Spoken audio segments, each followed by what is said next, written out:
All right, all right, all right. How you doing, my brother? How you doing? How you feeling? How you living? I'm feeling good, man. It's a Friday. We're wrapping up training camp, getting closer to real football being played. We got one preseason game left to get out of the way, and then also before the regular season starts, I'm gonna get to cover the Notre Dame game because got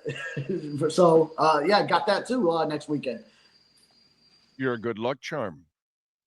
Right, with the Panthers and all? Yeah, remember that? All right. See, we've figured out that the Dolphins has nothing to do with you. It's been going on for 40 years. You're just part of, the whole thing that's going on. It's just it's the George Richards effect. It wasn't George's fault that the Panthers sucked.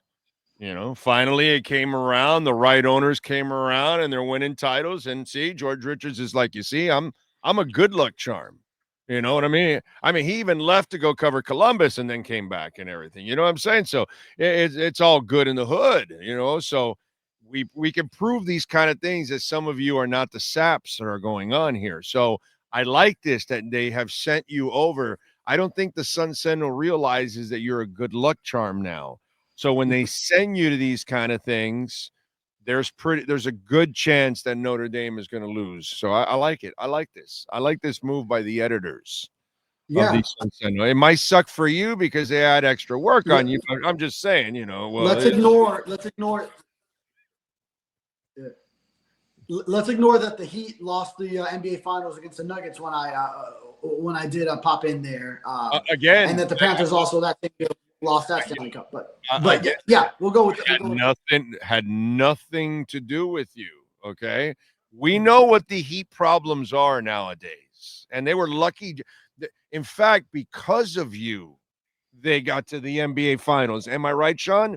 They didn't even belong in the NBA Finals. Except for failure. If it wasn't for Furones, you don't even get there, bro. So I don't even know. I'm sorry. I don't think you understand how this works, and you're a part of it.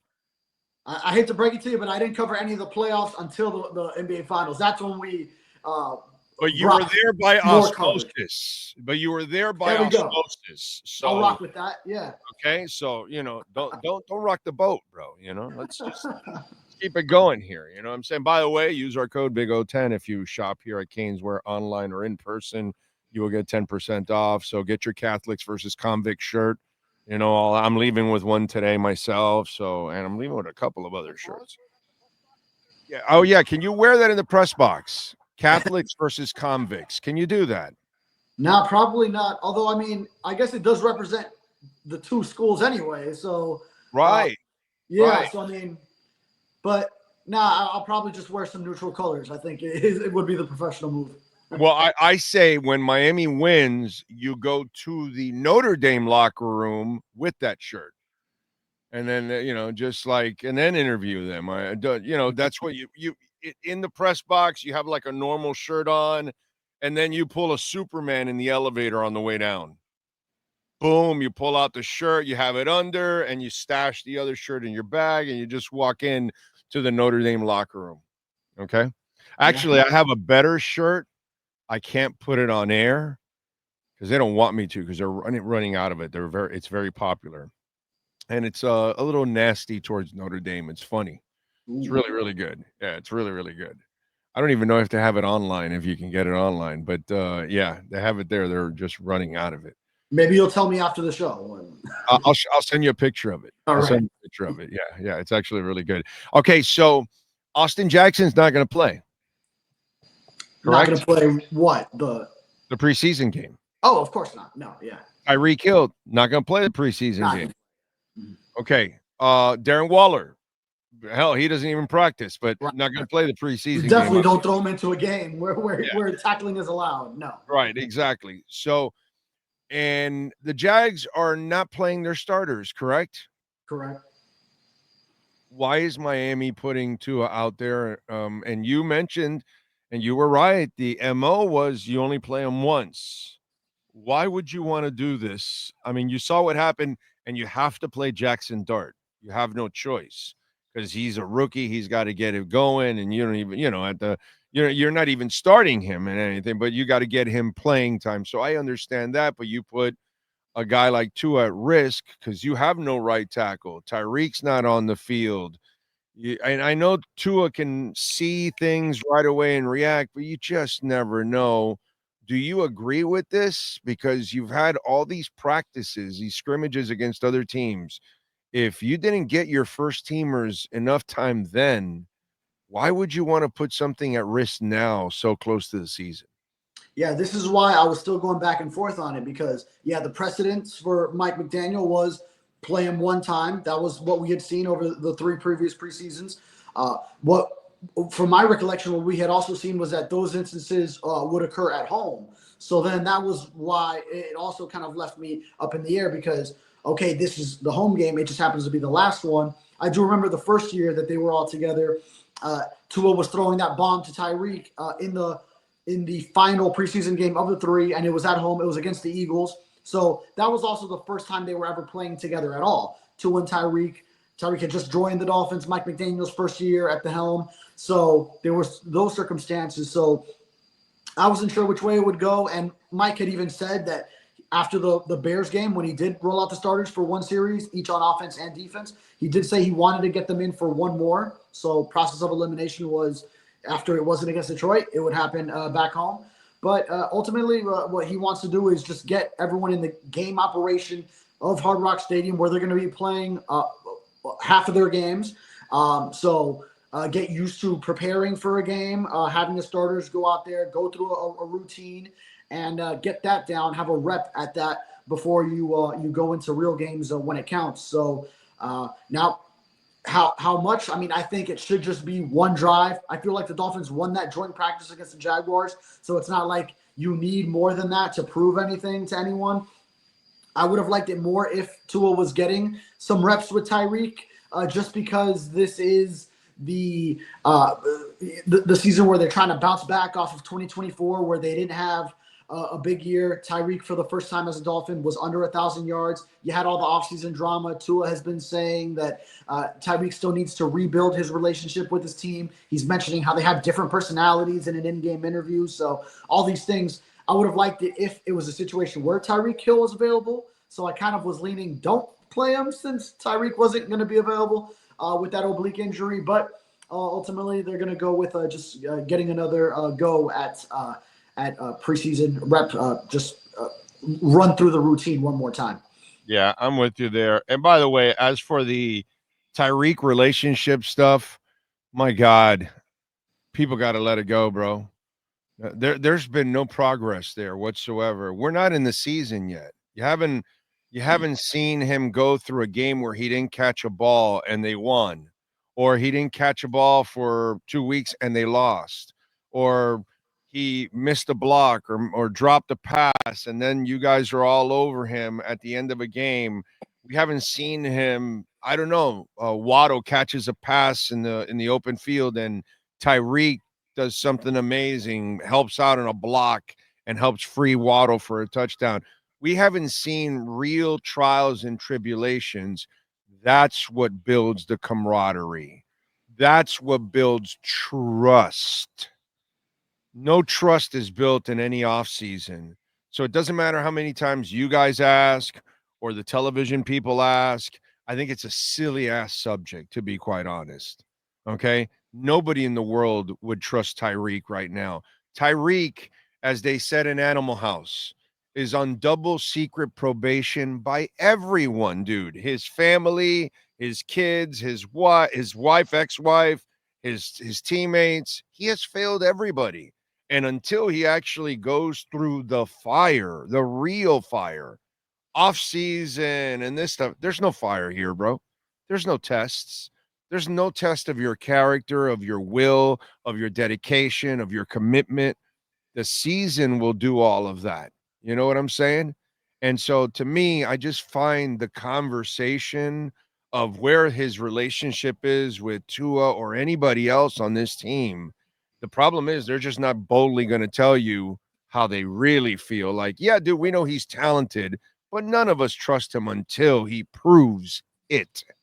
And that's where I think all of this is just silly sensationalism, to be quite honest. Your thoughts on that? There's only so much you could learn on that front from an offseason when, like you said, a team isn't being put through the trials and tribulations, isn't being put through any adversity, which is every NFL and every football coach's favorite word.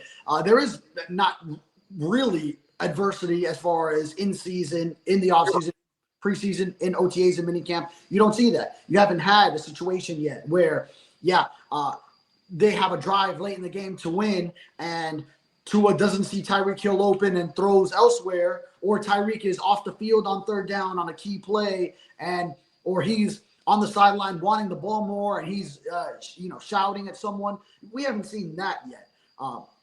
What we do have is, yes, he's behaved all offseason because, yes, that is a point of emphasis. Obviously, that's going to be, or that was. I was, by the way, I was fantastic as a kid in summer. Right. You're happy all the time. You're getting everything. Yeah, dude. How about you? How were you in summer? I was fantastic. I can't tell you how I was when school was going on. Adversity hit.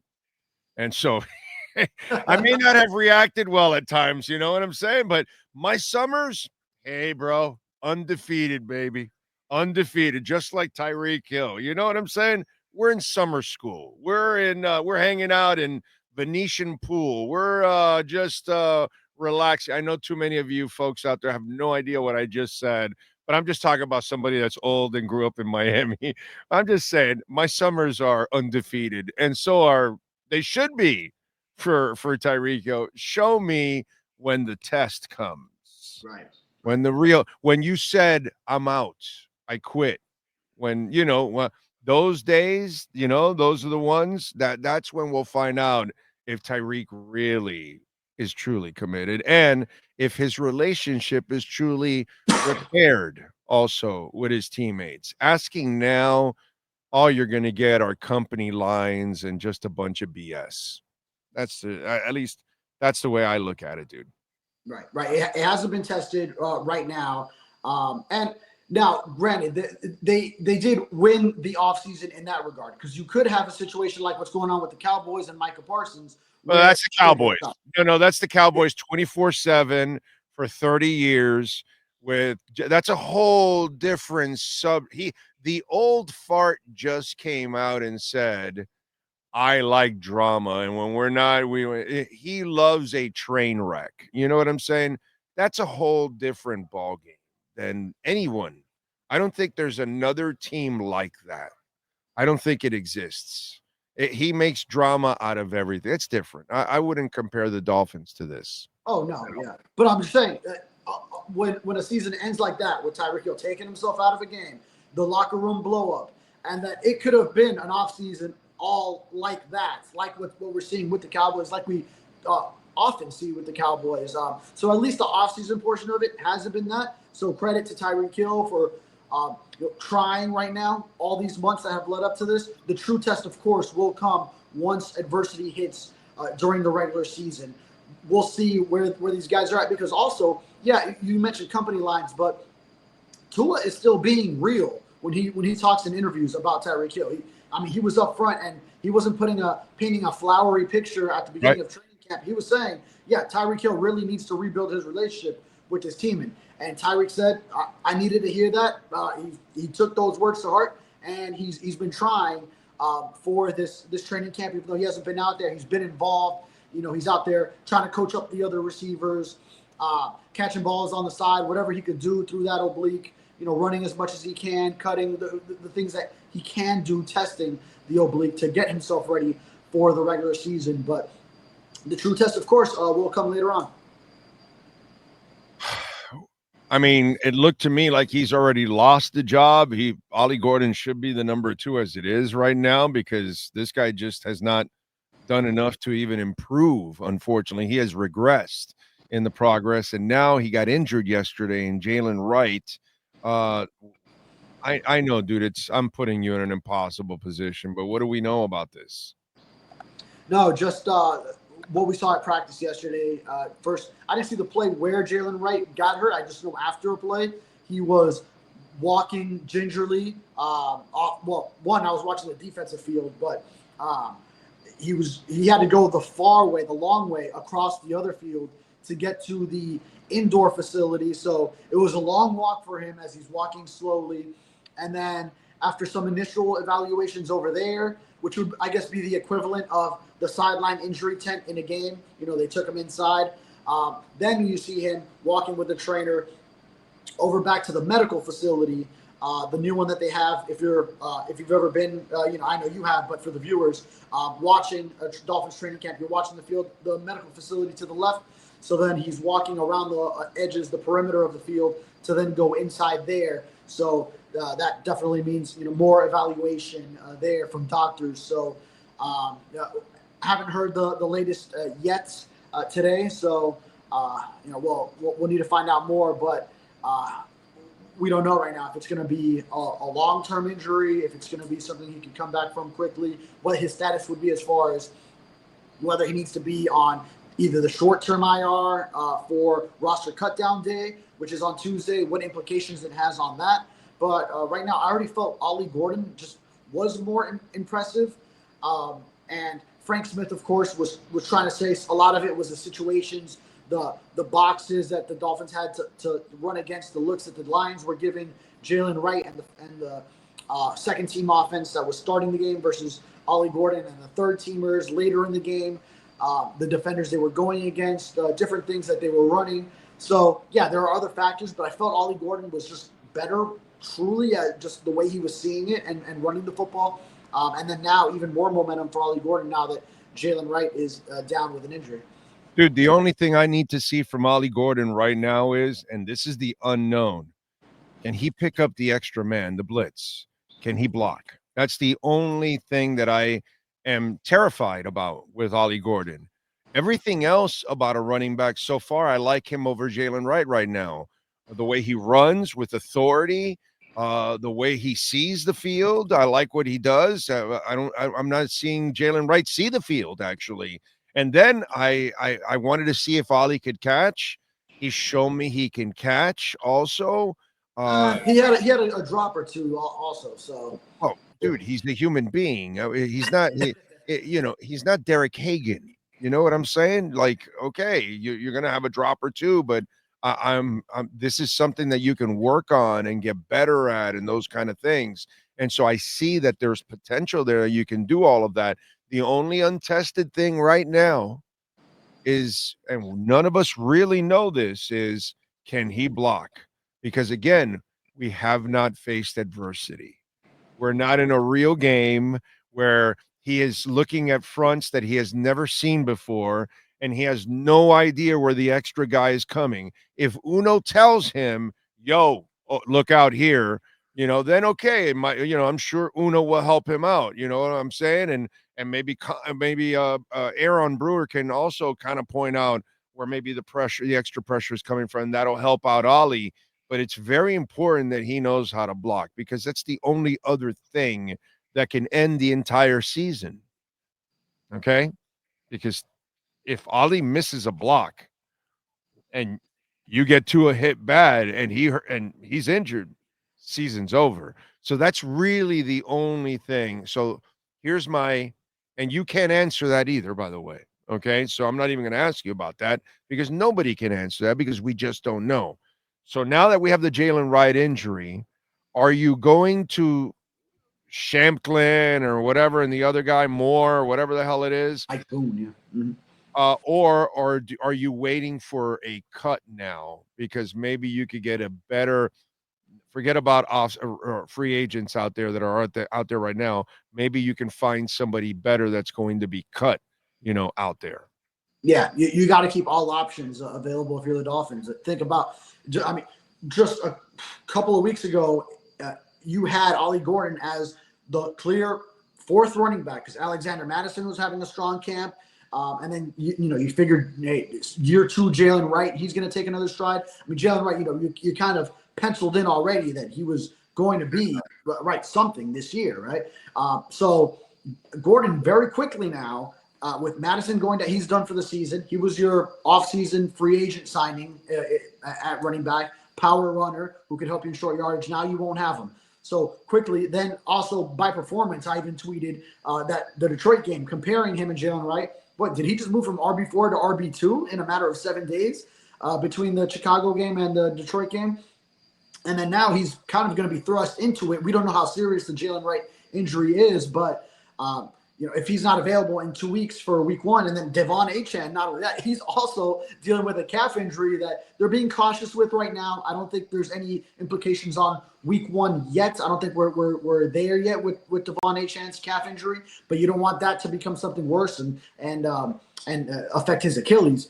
But Ollie Gordon now is going to be a vital member of this team. And yeah, you do need all options because he was actually your last running back on the roster. After they got rid of Nate Noel, the kid from Miami Northwestern in Missouri, Ollie Gordon was your 4th and final running back. They didn't even have other running backs. When Alexander Madison got hurt, that's when they signed Shamklin and they signed Mike Boone, who is a veteran. He's got some experience. Shamklin's got a little bit of a run in the past. But yeah, you're going to look at what you have between those two guys. For most of this preseason game, I would see Ollie Gordon starting against the Jaguars, and then you quickly get him out of there because you can't have another running back go down too. And then you give Boone and Shamklin the rest of the game, see if you got something in either one of those, and then you're really scouring all options. Any team that lets one go that doesn't make their 53, you're analyzing that situation, the available free agent running backs, which I haven't even really taken a deep dive into that because, just like I said a couple weeks ago, I thought the Dolphins were set with their 4 tailbacks that they were going to keep, and then now all of a sudden, yeah, they will be needing to look up other options. Well, wait a minute. All these people that want to be insiders, they got you guys, working extra because Asante Samuel was in the building and you guys didn't report it, okay? And then on top of all of that, they're also top trade targets for Brian Robinson also. So I don't know. I don't know what's going on with you guys, but you're not doing your jobs out there. Slappies out there, wannabes are breaking all kinds of stories, bro. That's the age we live in, where a lot of hearsay between fans, and sure. And now some people, I'm sure there are fans who talk to people who are in the building, and they tell them what they saw, what they think they saw, and then or what they think they heard from someone else who's reliable. But I mean, a lot of stuff is it's really like you got to get it from the top. If you're getting it from someone that's just like an employee in the building, then they're not going to be privy to a lot of the real deal of what's going on. And actually, an official visit would have had to be reported, which was not, by through the league, listed in the transaction report that Asante Samuel visited the Dolphins, which was not the case. It's not the case. It's just ridiculous. And then what is it? Robinson, the running back that's disgruntled, or somebody said Brian Robinson, is it right? And then somebody's reporting, oh, the Dolphins are a top trade target. And I'm like, dude, do you know the Dolphins? Have you seen this front office? They trade for running backs, give up stuff for. They don't do that, bro.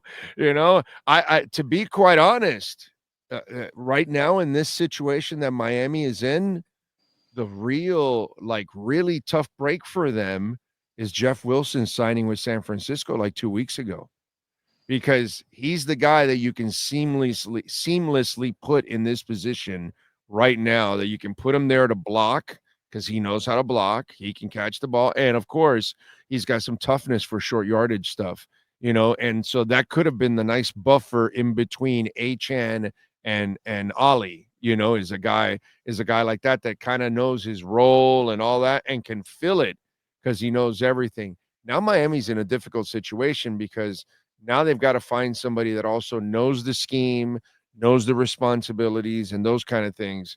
And it just becomes a little bit more difficult right now, for them. Yeah. No, I mean, Brian Robinson, that's a case where, you can start to put some pieces together and speculate. Yeah, Dolphins need a running back. He's one that's out there on the block. Then, you could just piece that together easily. But, the Dolphins will have to keep all options available if Jalen Wright's injury is anything serious. No, I can understand that, but the only problem is I would imagine, is he getting paid a lot of money? What's he getting paid as a base?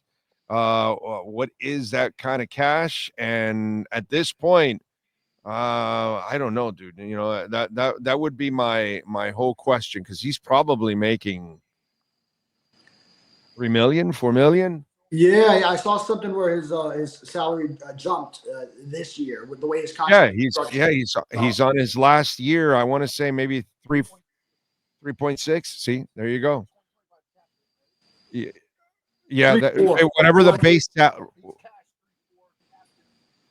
yeah, it's the base, because Miami would pick up the base, correct? If I'm right, they pick up the base, not the cap hit. Correct? Right, which is I saw 3-4, I believe. Okay, so 3-4. Miami doesn't pay running backs that kind of money. I don't know, man. What were they paying Madison? Ooh, not. I don't think it was that. It was less than that. Yeah, that's what I'm saying. They don't pay a lot of, and so I'm going to have to give you a pick and pay him 3 million. And yeah, I don't see the Dolphins doing that, man. It just hasn't been like that. But I get it. It's for these fans that want to be insiders or whatever. Huh? 1.3 what? Yeah. Madison was making 1.3 million. Yeah. Come on, bro. No, and he was on a down year too, because his yards per carry were at 3. You know. Yeah. I just sometimes I get it. Fans are fans and they want to be insiders and all that kind of stuff. But you also have to look at the landscape and look at their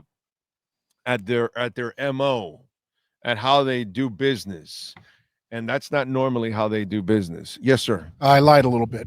You lied. Yeah, it looks like 1.19 is the guaranteed portion. Oh, but his base salary is only $590. Oh, okay. So I guess there's some in the contract where the base salary is $590,000. There'll be an injury settlement there, and there'll be something in between. Right. That's probably what it is, right? Right, David? Yeah, that's probably about. So he'll make even less than that. So yeah, he won't even make the 1.3. But it's crazy, dude. That's why it's just I would imagine that they're gonna cornerback, offensive line, and running back are going to be the focus on these final cuts here all around the league. Right? Although I will say, I see a guaranteed at signing was 1.19 for Madison. Okay. So he's going to get the 1.19 then. Okay. Yeah, with the guarantee. I just looked on Spotrac or Spot Rep. Yeah, they do get a break because it's an injury, and they get some insurance break or so. I don't know how that works out, but they do get some kind of a break out of it. I just don't know how that whole thing works out. But anyway, I would expect O-line, running back, and cornerbacks are the things that they're going to be searching for now in these final cuts. Oh, yeah. Cornerbacks, hey, I'm still running out the guys that you need to see. Well, I mean, yes, the Dolphins are playing starters to begin with, but like the Detroit game where the cornerbacks were the one unit that was still getting sent out there, like the top guys to see what they have. I would expect more of the same. I think you need to see the cornerbacks that are vying for those roster spots for longer in this game. Backup O-line, those spots need to be settled. Whether it's Brunskill getting run, Keon Smith is the only guy that I wouldn't play. Everybody else there doesn't have enough. There's nobody that's arrived or anything like that, dude. Nobody's paid their dues. I would be playing those corners like crazy if I can. Yeah. Yeah, they got 2 weeks to rest till the opener. I need to find out who can actually cover and who can't, dude. Yeah, I'm with you. Yeah. Mike Hilton was the one as a veteran that I asked Anthony Weaver about. He said, yeah, we know what we got in Mike Hilton. But also we see in practice, and it's kind of peculiar how he doesn't get so much run with the top units. So it is just interesting just how they've been using him as in, could he be some kind of surprise cut? But I feel like you need He's 31. He's 31, right? I think. Up there. Yeah, I'm not sure his exact age off the top of my head. But I want to say Mike Hilton is 31, and I think they're just pacing him. I would think so too. Yeah. You can't wear out a 31-year-old's legs, bro. Right, and I feel like he's pretty essential. Yeah, he is. He's 31. Mm-hmm. They do like what they've seen from Jason Marshall, the rookie, trying him in the slot, but still, that's a position he is just starting to play now. So it's not like you can just count on that and be set. in the nickel in the slot. So yeah, you want Mike Hilton, veteran presence for that role. I would think. But aside from that, I mean, unless Storm Duck, who's your top boundary cornerback, you're saying, hey, we can't lose him because we also have Ethan Bonner hurt now. He's recovering from a hamstring injury from last game. So maybe you pull Duck out early because you already know, how you feel with him. But yeah, other guys like Cam Smith, we need to see more from. We need to see if Kendall Sheffield probably won't play because he's also a little banged up. But you need to see who was, I think, Cornell Armstrong. You got to see more of. I want to see Jason Marshall keep doing what he's been doing. Jack Jones, I think he's recovered well from that Detroit joint practice against Amon-Ra St. Brown, and he's also played a few years. So you probably throw him out there some, but then get him out there, and I think he should be on this roster. So and then other guys, I mean, like if someone else can emerge, like Ethan Robinson was not part of the conversation, but then he makes that play to end the last preseason game. And if he has another great game, makes several big plays, is locking down his men, then that's how you just make a run right at the end for a spot at a position where they need guys to show themselves. So I'll be kind of looking out for that. If there's some kind of surprise corner or offensive lineman that really just elevates themselves and makes a case like, no, I need to be on this roster. You're not just labeling me a long shot. You're going to need me on your team. All right, let's wrap it up with this. The Darren Waller situation. I haven't understood. Like, I don't understand why you would play TUA now and put him at risk in this last preseason game. Okay, now the Darren Waller situation. You're telling me you don't want to rush him back onto the field, but Chris Myrick was out of football for 3 years. You got him right there right away. Chubb was out for a year with a serious injury. He's back. Phillips coming back from another injury, got injured. He's out there. There are so many examples that makes no sense. Okay, so now you didn't play Darren Waller when you didn't have pads.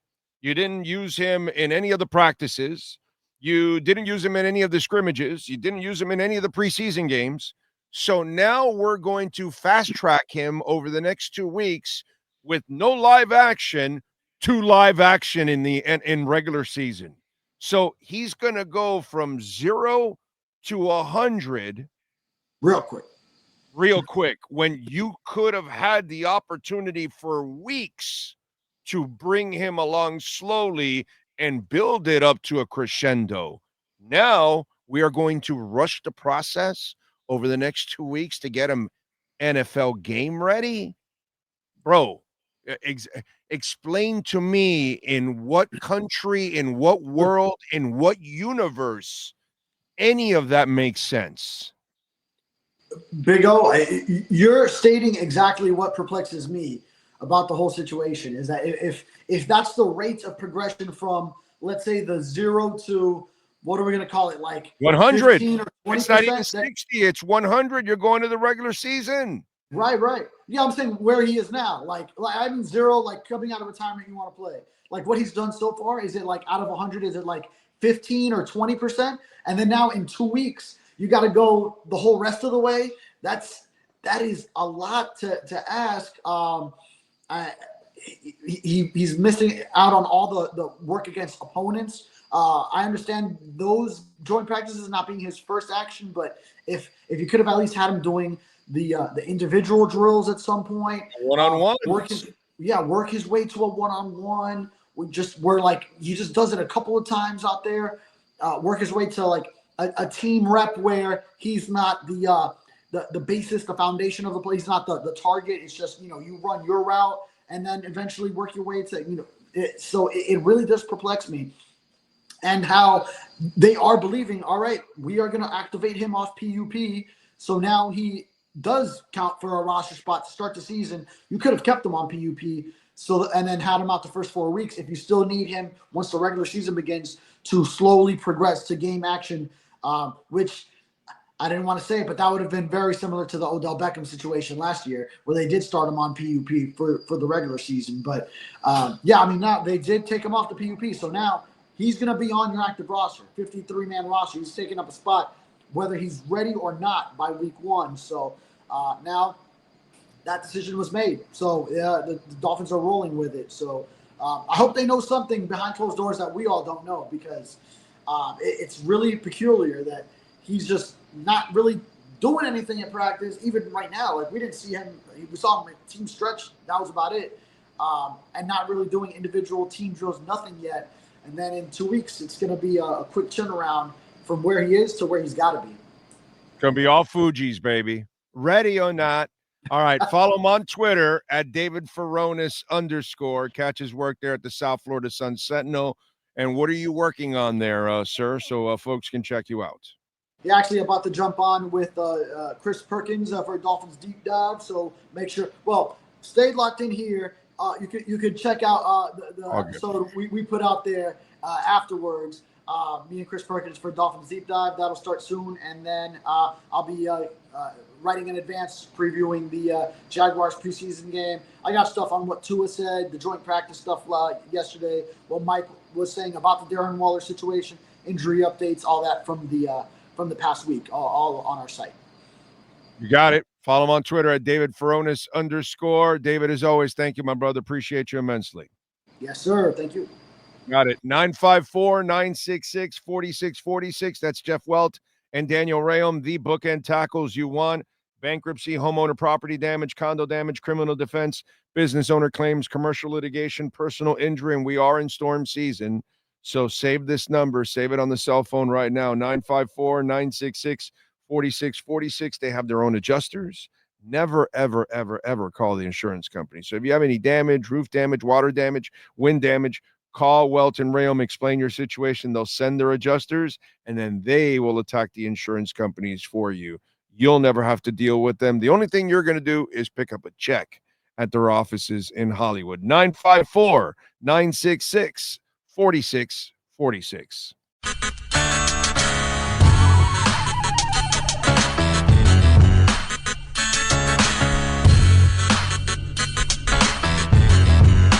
This is the Big O Show. This is the Big O Show.